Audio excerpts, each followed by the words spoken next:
1888 में लंदन की सड़कों पर एक मर्डर मिस्ट्री ने पूरी दुनिया का ध्यान खींचा। यह मामला इतना चौंकाने वाला था कि आज तक इसे दुनिया की सबसे चर्चित और सुलझ न सकने वाली मर्डर मिस्ट्री माना जाता है। इस मर्डर मिस्ट्री में जिक्र किया जाता है जैक द रिपर का नाम, जो एक बेहद क्रूर और रहस्यमयी हत्यारा था। उसकी हत्याओं के तरीके, जांच की प्रक्रिया और अपराधी की पहचान का न पता चल पाना इस मर्डर मिस्ट्री को और भी दिलचस्प बनाता है। आइए जानते हैं इसके बारे में विस्तार से। दोस्तों, यह घटना 1888 की है, जब लंदन के व्हाइट चैपल क्षेत्र में एक के बाद एक हत्याएं हो रही थी। व्हाइट चैपल उस समय का एक गंदा और गरीब इलाका था, जहां की ज्यादातर महिलाएं वेश्याएं थीं। 1888 के अगस्त और नवंबर के बीच 5 महिलाओं की हत्या की गई और उनके शवों को बेहद क्रूरता से काटा गया। इन हत्याओं को जैक द रिपर के नाम से जाना गया और यह एक सिलसिलेवार मामला बन गया। जैक द रिपर का पहला शिकार थी मैरी एनी निकोल्स, जिसकी लाश 31 अगस्त 1888 को मिली थी। इसके बाद Annie Chipman, Elizabeth Stride, Catherine Edwards और मैरी जॉयविस की भी हत्याएं की गई।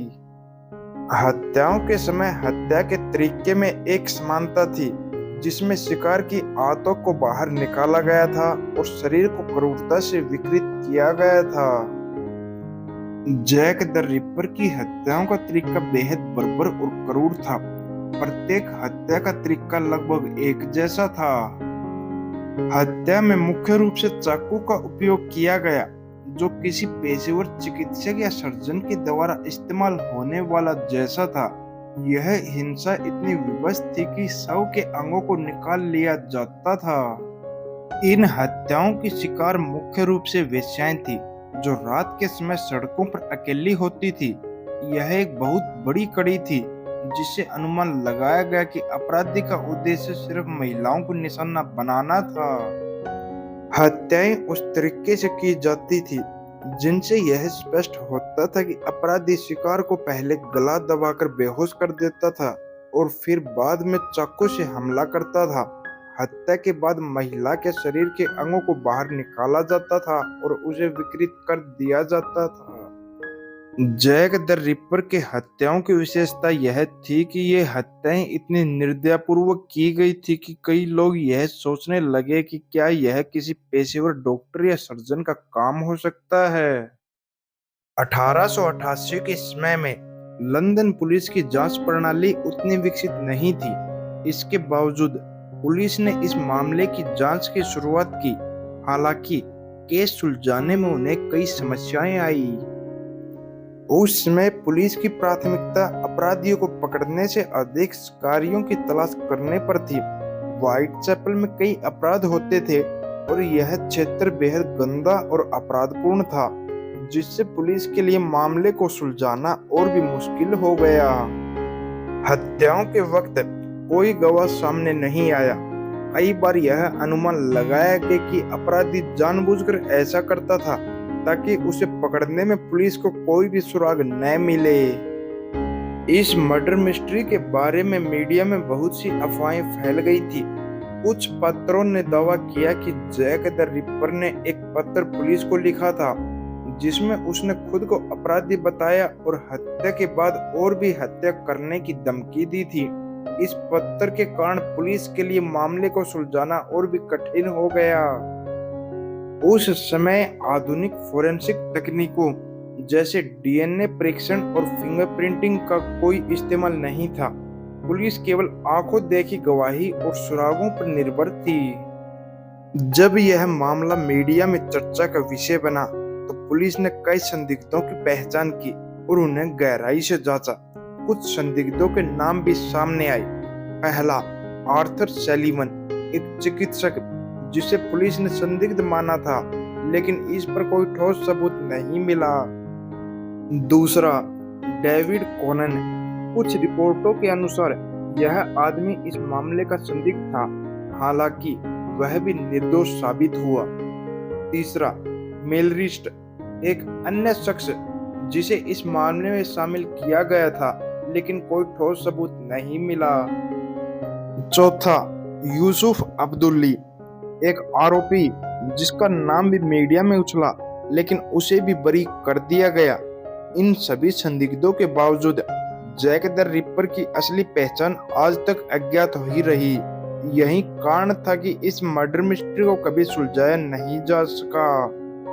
दोस्तों, इस मर्डर मिस्ट्री के पीछे कुछ मुख्य कारण हैं जिनकी वजह से जैक द रिपर आज तक पकड़ा नहीं गया। पहला, उस समय की पुलिस व्यवस्था। उस समय की पुलिस प्रणाली में आधुनिक संसाधनों का अभाव था। कोई कड़े कानून या तरीके नहीं थे जिनसे अपराधियों को पकड़ने में मदद मिलती। दूसरा, प्रोफेशनल अपराधी। जैक द रिपर का तरीका बहुत ही पेशेवर था, जिससे यह संभावना जताई गई कि वह पेशेवर डॉक्टर या सर्जन हो सकता था।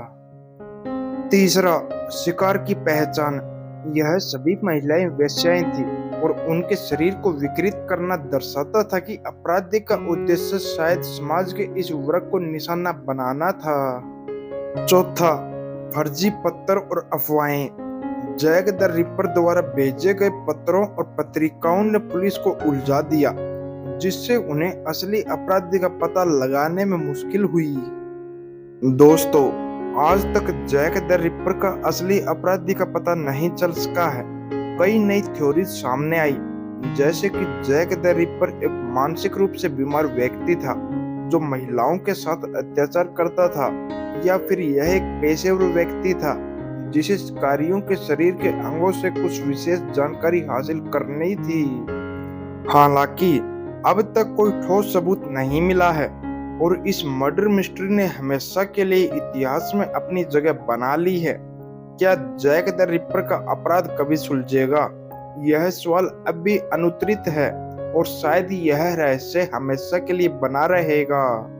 दोस्तों, जैक द रिपर की मर्डर मिस्ट्री न सिर्फ एक डरावनी कहानी है, बल्कि यह भी दर्शाती है कि कभी-कभी सबसे जटिल मामले भी सुलझाने में समय और प्रयास की कमी हो सकती है।